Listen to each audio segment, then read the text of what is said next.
Coucou tout le monde, bienvenue sur ma chaîne Les Petites Croix et d'Épée de Verrou. Alors, je vous propose aujourd'hui une petite vidéo de réalisation, papotage, enfin, comme vous voulez l'appeler, pour travailler sur la toile Ambilight dont je vous avais parlé dans une précédente vidéo, que je fais en duo avec Laure des Petites Croix Fantastiques. Et il s'agit de cette toile. Alors, j'ose pas trop bouger ma caméra, alors j'espère que vous allez quand même, voilà, bien voir. Voilà, il s'agit de cette toile. C'est une 11 CT. Je me souviens plus de la taille. Bon, elle est énorme. Je me souviens qu'elle est énorme. Elle fait 1 mètre quelque chose. Attendez, si vous voulez, je vais sortir mon mètre pour la mesurer. Alors, je sais qu'en largeur, comme ça, elle fait... Je prends simplement le cadre, hein, jusque le cadre à broder. Donc, elle fait 55. Alors, je vais mettre tout mon bazar là. 55. Et si je la déplie... Alors, je vais vous dire en gros. Hein. 55 sur... Donc ici, ça fait 50. 50. 50. Et 56. 106. 106, elle doit faire 110, 120. Voilà. 110, 120 à peu près sur 55. Donc, joli bébé. Voilà, donc là, je la replie. Donc, j'ai mis du bazar partout. Alors, attendez. Je vais me remettre correctement. Voilà, c'est pas facile de mettre correctement la caméra. Je remets toutes mes affaires parce que du coup, j'avais tout bougé. Voilà, je rangerai tout ça après. Alors, donc, j'ai roulé un petit peu. Donc, je la commence en fait. Hein. Vous voyez, j'ai juste fait 2-3 points. Et puis, je me suis dit, tiens, on va la continuer tous ensemble. Et faire quelques points dessus. Alors, c'est une Joy Sunday. Hein. Pour une Joy Sunday, je la trouve pas trop mal imprimée. D'habitude, c'est ce que je reproche à cette compagnie. Mais là, c'est pas trop mal. Enfin, pour l'instant, vous voyez comment ça se présente. Donc, je suis assez contente. On distingue plutôt bien les symboles. Alors, donc, je suis sur le vert clair. Voilà, j'avais commencé. Donc là, je continue avec vous. Donc, alors, je suis très contente de faire cette toile estampée Ambilight, dont je sais que tu l'as fait également en 11 CT. Alors, je devais la faire en point compté en 16 CT. J'avais tout ce qu'il fallait, j'avais acheté ma toile. Et puis, comme je vous l'avais expliqué, j'ai eu un peu une overdose voilà, il faudrait peut-être que je me mette correctement. J'ai eu un peu une overdose de... Excusez-moi, hein, j'essaie de me placer pour que vous puissiez voir. Ça me gêne. Voilà. Ça me gêne aussi. Voilà. Je vais rouler un petit peu comme ça. Et je vais mettre comme ça. Je vais boire un petit coup. Excusez-moi. Voilà. Hop. On va y arriver. On va y arriver. Là, je filme avec ma tablette parce que mon téléphone est en train de charger. Et donc, je fais comme je peux.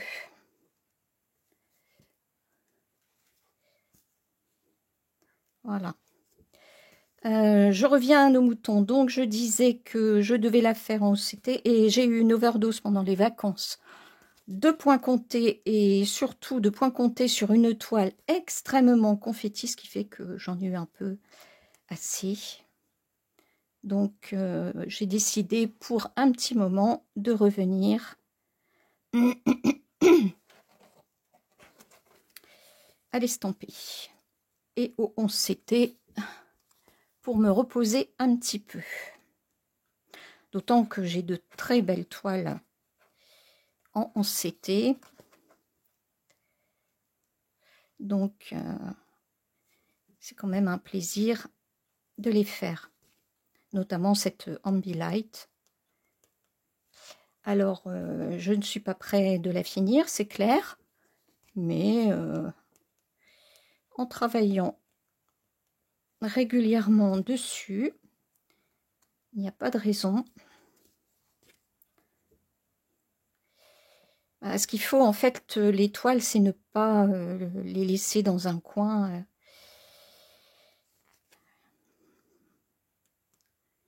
Comme je vous l'avais déjà expliqué, c'est le risque hein, quand...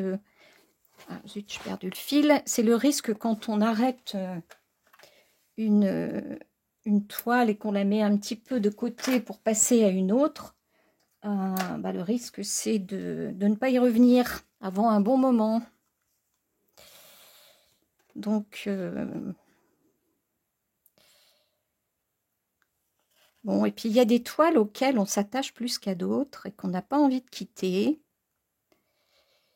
C'était notamment, dans mon cas, la muraille de Chine, vous savez, qui a fait l'objet de ma dernière vidéo. La muraille de Chine,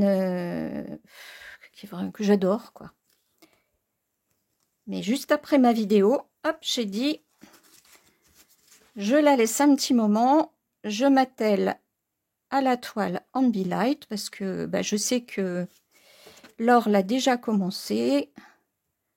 Donc, alors j'essaie, j'ai plus beaucoup de fil, alors j'essaie de passer dans la trame sans perdre mon fil.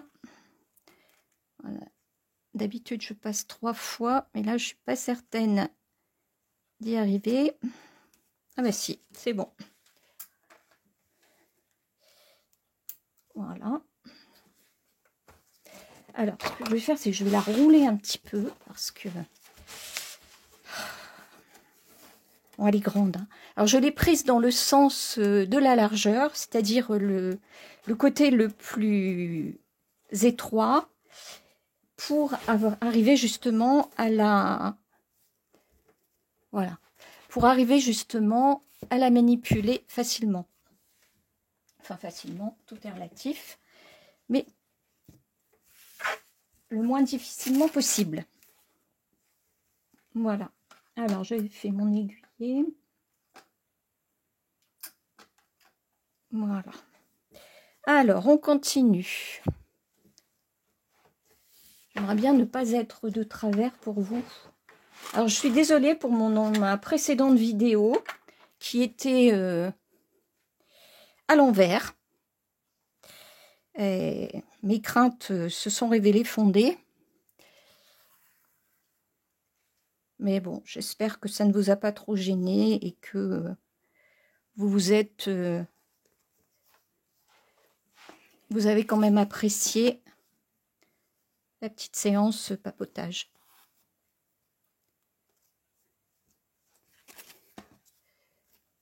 Alors, comment est-ce que je pourrais faire pour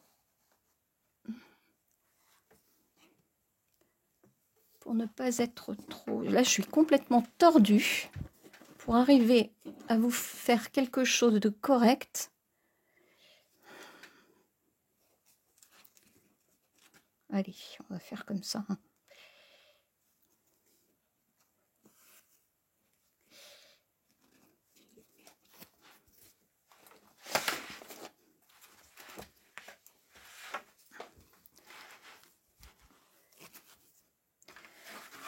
Ah là là là là là là. J'ai un peu de mal aujourd'hui. si je recule un peu, bah non, ça va pas faire mieux.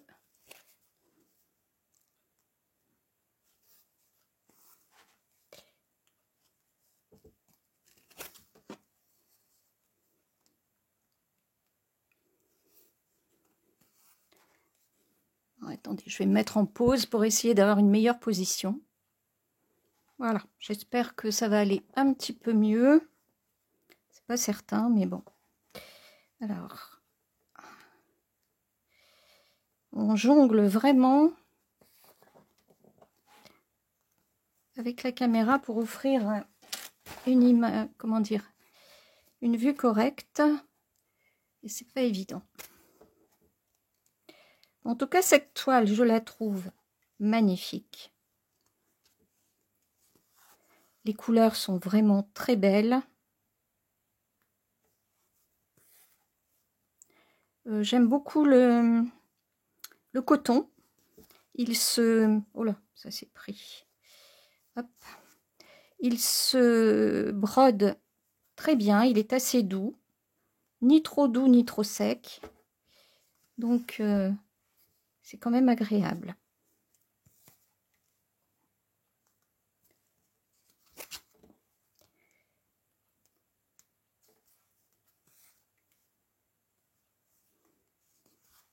J'aime beaucoup ces couleurs d'impression de toile entre le pastel et le vif. On y voit très bien, on distingue bien les symboles. C'est sympa.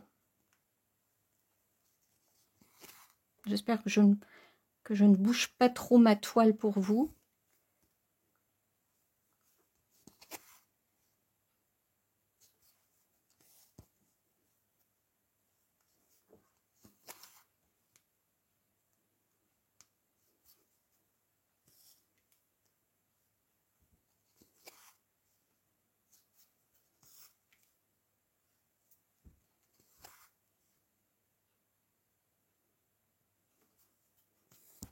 Alors j'espère que la luminosité ça va. Il n'est que 17h30, mais il ne fait pas beau à Cherbourg. Nous sommes le 7 août. Je fais cette vidéo juste après la vidéo que je vous ai faite sur la muraille de Chine. J'étais lancée, je me suis dit allez hop. Pendant que l'autre vidéo est en train d'être enregistrée par YouTube, je me sers de ma tablette pour faire celle-ci sur l'Ambilight.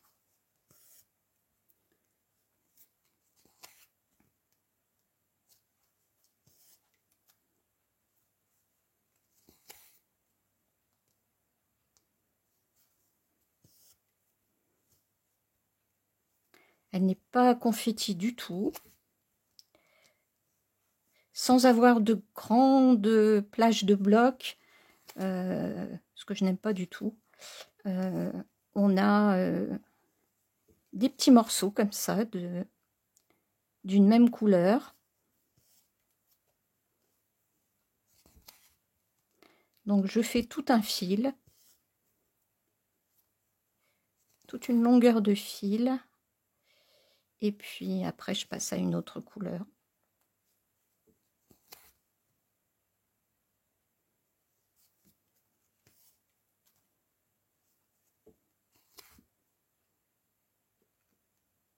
Donc j'ai rangé ma muraille de Chine, que je faisais tous les matins. Oh là, ça bouge, pardon. Que je faisais tous les matins. Et je me suis décidée à sortir celle-ci pour changer un peu. Et je suis ravie, finalement, ça change. Hein.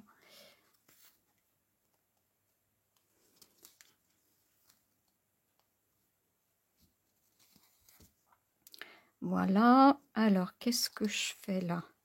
J'arrête mon fil ou je passe à côté. Je vais passer ici. Voilà. Et pour ça, je vais passer sous mon fil de trame derrière. Donc, comme je vous l'avais déjà montré, je me repère. Ici, c'est là que je dois piquer la prochaine fois. Donc, je vais aller passer mon fil ici pour qu'il ne soit pas apparent, pour faire un dos relativement propre. Alors, du coup, ça me ramène ici. Et je vais aller en remontant. Je pourrais très bien aller en descendant, mais je préfère aller en remontant. Et après, je redescendrai. Donc, je monte en demi-point, si je trouve le trou. Et ça bouge, hein, mais bon, je tiens la toile à bout de bras. Alors que d'habitude, elle est posée sur le bureau, sur la table. Mais là, je ne peux pas faire autrement. J'arrive pas à filmer autrement.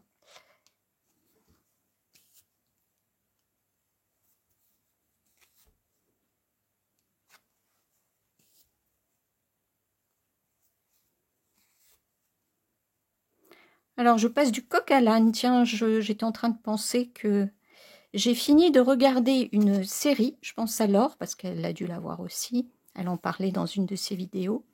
C'est la chronique des Bridgerton. J'ai fini la saison 3. J'adore cette série. Alors franchement, au départ, c'est pas ma tasse de thé, hein, les petites histoires comme ça, romance,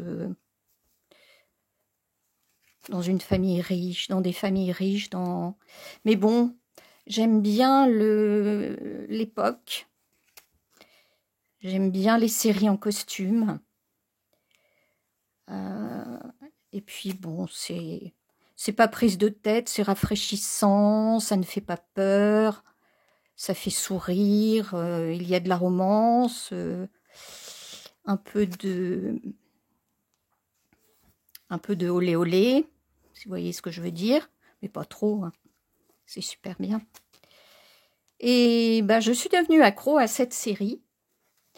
Mais bon, autant j'ai apprécié la saison 1, la saison 2 un tout petit peu moins.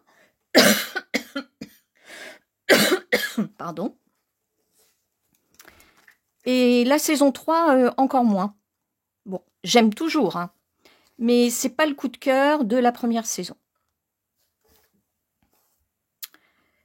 Je trouve que l'intrigue, que c'est moins étoffé, que ça s'essouffle un petit peu.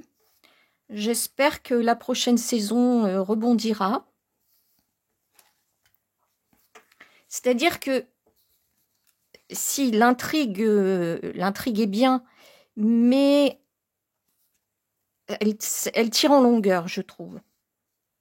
On voit que les scénaristes ont un petit filon à exploiter, mais il n'y a pas grand-chose pour étoffer, quoi. Bon, de toute façon, je ne peux pas vous en parler plus pour ne pas spoiler, mais l'histoire de Pénélope et de Colline, bon, elle est moins exaltante que la deuxième saison et encore moins que la première. Voilà. Mais c'est bien quand même, hein. Attention, hein, j'ai passé un bon moment. Voilà. D'ailleurs, ben, je les ai pris en livre. J'ai la chronique des Bridgerton.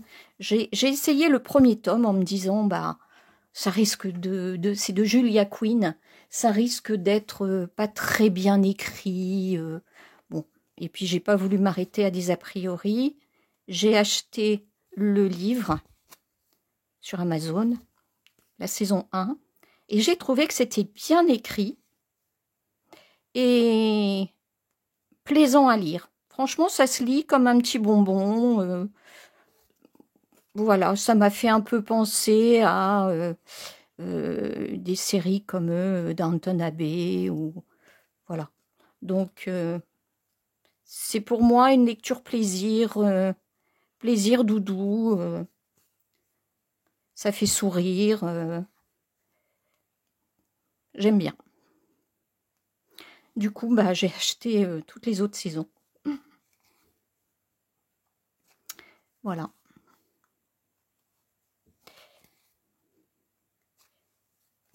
Donc, voilà pour bah, les séries. La série que en fait, je vous en parle parce que je viens de la finir, donc, et que Laure en avait parlé aussi.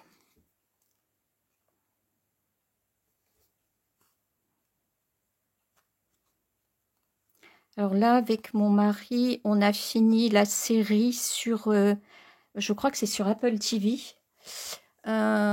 qui s'appelle Si, avec Jason Momoa. Bon, c'est pas un acteur dont j'aime les films d'habitude, mais franchement, la série est pas mal.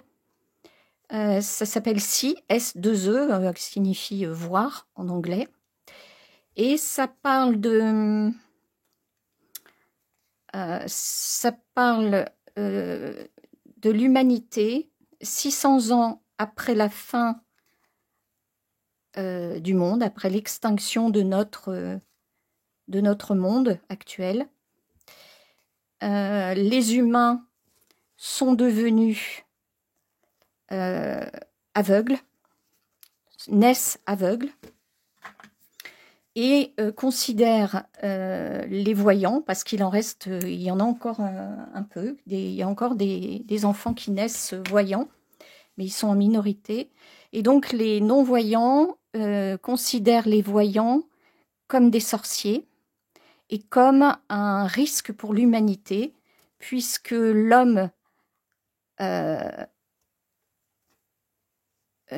comment dire, en étant voyant, a créé des guerres, a créé et a abouti à l'extinction du monde. Donc il considère que ce qu'on peut trouver dans les livres est un danger pour la société des non-voyants. Parce que dans les livres, on apprend la science, mais la science utilisée à mauvais escient, c'est-à-dire pour faire des bombes, pour faire la guerre. Donc, ils ne veulent plus de ça. Et donc, ils chassent les voyants. Voilà. Mais c'est très très bien, il y a une philosophie, il y a une réflexion, et vraiment c'est bien. En plus de l'action, de la romance, il y a de tout pour plaire. Vraiment, ça nous a beaucoup plu. Il y a 3 saisons et on les a avalées pendant les vacances et au retour de vacances d'une traite. Voilà. Et là, on a attaqué sur une série qui s'appelle Mokro Mafia, qui se passe aux Pays-Bas. Donc, c'est la mafia aux Pays-Bas. Et là, on est tout à fait dans un autre registre. On côtoie 2 bandes rivales de la mafia. Et là, c'est sanglant, c'est violent, mais c'est très bien aussi. Très, très bien aussi. Voilà. Difficile de trouver des programmes corrects. Alors déjà, sur la TNT, il n'y a que des rediffusions, donc même pas la peine d'essayer de chercher un programme correct, sinon des rediffs de vieux nanars. Donc heureusement qu'on a Netflix ou quand on peut MyCanal. Voilà, avec MyCanal, on a Disney, on a Apple TV, on a quand même des séries de qualité. Voilà. Alors, je suis en train de chercher mon aiguille. Il m'en manque une. Je vais la prendre là. Hop.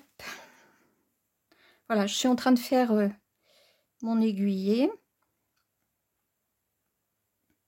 Voilà, autrement dans mes lectures, je viens de terminer La petite boulangerie du bout du monde de Jenny Colgan. Alors là, c'est une lecture, aussi une lecture doudou, romance, qui se passe de nos jours. C'est, comment dire, c'est l'histoire d'une jeune femme qui vient de perdre son travail, qui s'est séparée de son compagnon. Enfin, c'est lui qui l'a acheté, plus précisément. Et voilà, elle n'a plus d'argent, enfin, elle n'a plus rien, mais elle est vraiment au fond du trou, quoi, parce que elle se retrouve quasiment à la rue avec rien. Parce que l'entreprise qu'elle avait montée avec son mari a coulé, qu'ils ont été saisis par les huissiers, la banque, voilà. Et donc, elle doit repartir à zéro. Et elle va trouver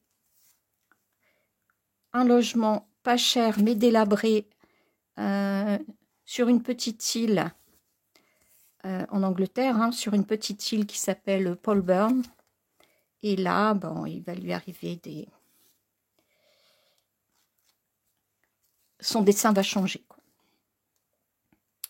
Voilà, donc j'ai beaucoup aimé, je l'ai lu oh là là, en très peu de temps. Dès que je voulais faire une petite pause, je roule. Dès que je voulais faire une petite pause, eh bien je prenais mon livre pendant un quart d'heure, 20 minutes, et puis voilà.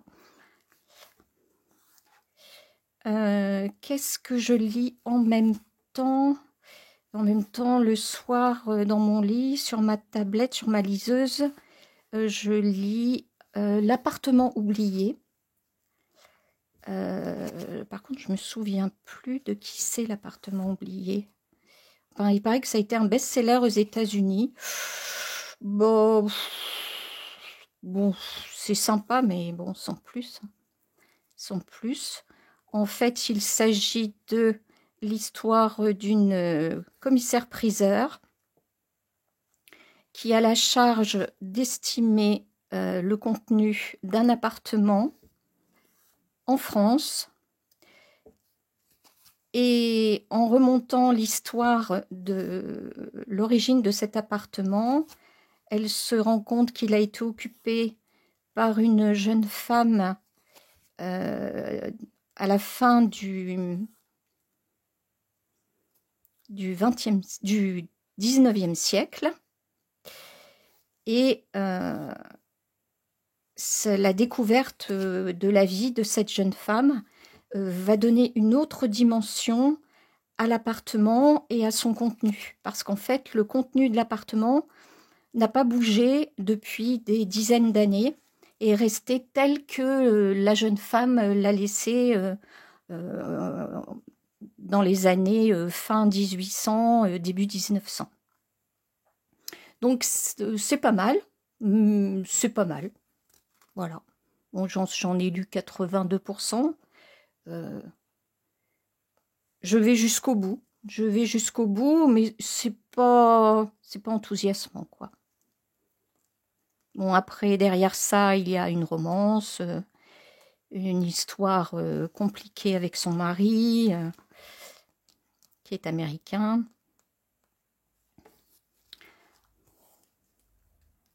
Voilà. J'ai envie de lire aussi, j'ai commencé, parce que je lis plusieurs livres en même temps. J'ai commencé... comment ça s'appelle? Attendez, je suis en train de chercher. Je vous mets en pause et je vais chercher mon livre. Voilà, j'ai commencé cette série.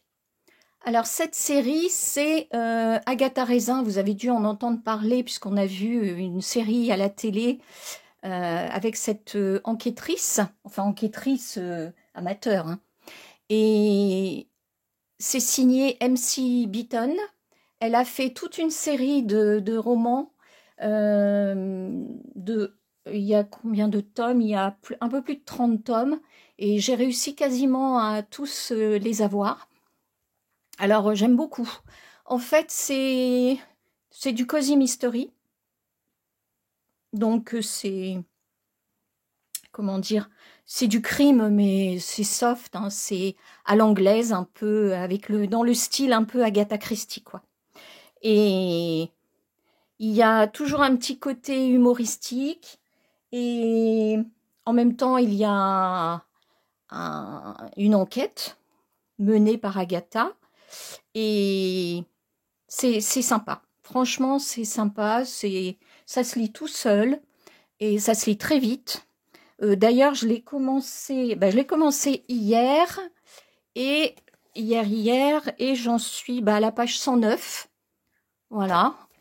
Et voilà, j'aime beaucoup, beaucoup.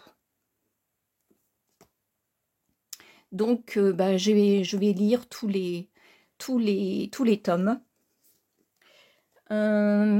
Qu'est-ce que je voulais dire aussi? En fait, j'alterne. Qu'est-ce que j'ai fait de mon... Ah oui, mon aiguille est derrière. En fait, j'alterne les lectures, les différents styles. Les différentes... comment on appelle ça? Les différents... Oh, je cherche le terme. Vous avez du policier, vous avez de la romance, vous avez de... Voilà, bon, je trouverai, mais plus tard. Voilà, donc j'alterne un roman feel good, un roman cozy mystery, un roman plus classique. J'ai envie de relire, par exemple, des romans de Balzac. J'ai envie de lire, puisque ça sort au cinéma, Le Comte de Monte-Cristo. Je me suis racheté le tome 1 du Comte de Monte-Cristo, donc j'ai envie de le lire, mais par contre, c'est un sacré pavé. Hein. Et c'est que le tome 1, il y a 2 tomes.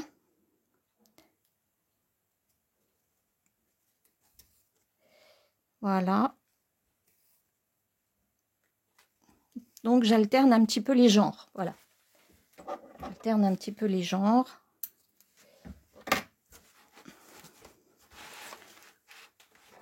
Et je lis ce livre-là et en même temps je lis un autre livre qui s'appelle La dynastie des Forsyth. Alors je vais aller le chercher, je vais vous le montrer aussi. Bon, j'arrive pas à retrouver mon livre, je sais pas où je l'ai posé. C'est pas grave, alors je l'ai trouvé, tiens, pour vous le montrer sur Amazon. Voilà, donc La dynastie des Forsyth de John Galsworthy. Donc c'est en 3 tomes. C'est quand même assez ancien, je crois. Je l'avais lu étant plus jeune. Et donc c'est une fresque romanesque mordante. Donc je vous lis un petit peu le résumé, qui met en scène une famille de la bourgeoisie anglaise de 1880 à 1930. J'adore ces époques... J'adore ces romans qui se passent dans la haute bourgeoisie ou dans la noblesse, qui se passent à l'époque georgienne ou victorienne. J'aime beaucoup ça, et les sagas, j'adore ça aussi. Voilà, donc je me lance là-dedans aussi. Je ne sais pas où je l'ai posé. Du fait que j'ai commencé le Agatha Raisin et puis que j'en ai fini un autre... je sais pas où j'ai mis celui-là, je l'avais posé. Enfin bon, c'est pas grave. Voilà, donc en fait, je suis pas mal dans la lecture en ce moment. J'aimerais bien m'acheter une belle bibliothèque. Vous savez, une bibliothèque blanche qui ferait tout un mur. Mais ça coûte assez cher. Et je sais pas où je pourrais trouver ça. Si vous avez des idées... ce serait sympa, parce que là je dois avoir au moins 500 livres à caser.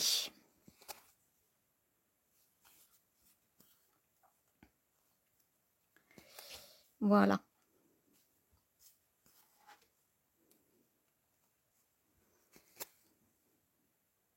Ça fait du bien de lire, en fait. Je prends l'habitude aussi le matin. Le matin, en général, je me lève, il est 5h, 5h30. Parce que j'arrive pas à dormir plus longtemps. Et avant, je faisais uniquement de la broderie. Mais là, maintenant, j'essaie de m'accorder au moins une demi-heure une demi-heure de lecture. Je brode, puis je m'accorde une demi-heure de lecture avant que mon mari se lève. Et pareil, le soir, mais ça, je vous l'avais déjà dit dans une autre vidéo, après le repas, je m'exile un petit peu dans mon atelier, là où j'ai mon canapé, et puis je prends une demi-heure, trois quarts d'heure, une heure pour lire, ça dépend à quelle heure on a fini de manger. Et mon mari le comprend très bien, hein, il comprend que j'ai besoin de m'isoler un peu, et d'autant plus que je ne sais pas lire quand il y a du bruit, donc je ne peux pas lire à côté de lui,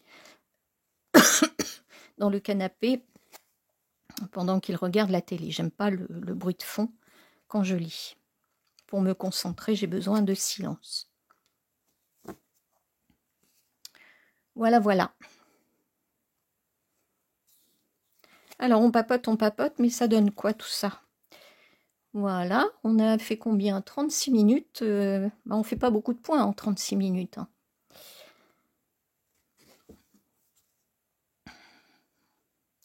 Alors, ça correspond à quoi ça sur la photo? Tiens, je vais déjà arrêter mon fil. Alors ça, c'est un défaut que j'ai, vous voyez, c'est que j'ai tendance à m'éparpiller. Je fais quelque chose, je pense à une autre chose, donc je vais me diriger vers cette autre chose. Donc, je fais 36 choses en même temps. Donc là, j'arrête mon fil. Et je vais aller chercher la photo de l'Ambilight parce que je ne pense pas vous l'avoir montré.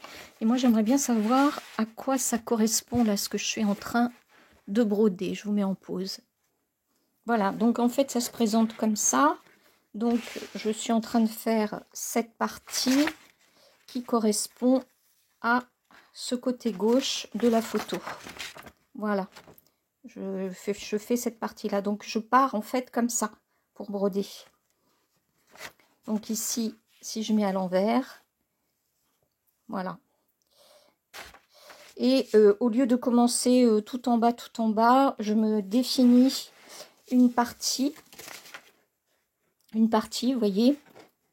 Voilà, à peu près cette partie-là. Et je vais la faire tout le long. Donc ici, ça va correspondre peut-être à toute cette partie-là. Et je vais broder tout le long comme ça. Comme ça, toute cette partie-là sera faite. Et après, j'avancerai sur la partie suivante. Alors, donc, je roule. Et ensuite, je m'attaque. Donc, vous voyez, dans cette partie, je fais tout le vert jusqu'à ce que j'en ai assez. Je fais tout le vert là. Et puis après, j'attaquerai une autre couleur. Mais je reste quand même sur ce cadre rectangulaire que je me suis défini. Voilà. Alors, ça fait combien de temps que je tourne? 38 minutes. Oh, ça va peut-être être suffisant pour vous. Donc, écoutez, je vais mettre mon fil. Je vais le préparer. Parce que quand je reprends une toile, le matin par exemple, quand je me lève, j'aime bien que mon aiguille, soit plantée. Vous voyez, par exemple, je vais l'arrêter là. Je vais, pour demain matin, voilà, je vais faire ça. Hop, je fais quelques points.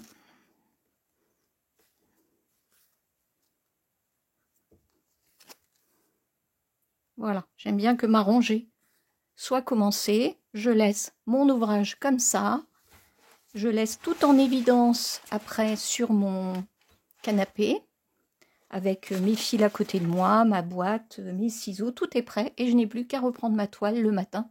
Je ne réfléchis pas à quelle couleur je vais faire, quel symbole. Voilà. Bon, bah écoutez, j'espère que ce petit moment en ma compagnie vous aura plu. Je vous fais plein de gros bisous. N'hésitez pas à laisser un petit pouce levé, à laisser vos commentaires, à vous abonner si ce n'est pas déjà fait. En attendant de vous revoir dans une prochaine vidéo, je vous fais des gros bisous et je vous dis à bientôt. Prenez bien soin de vous. Bye.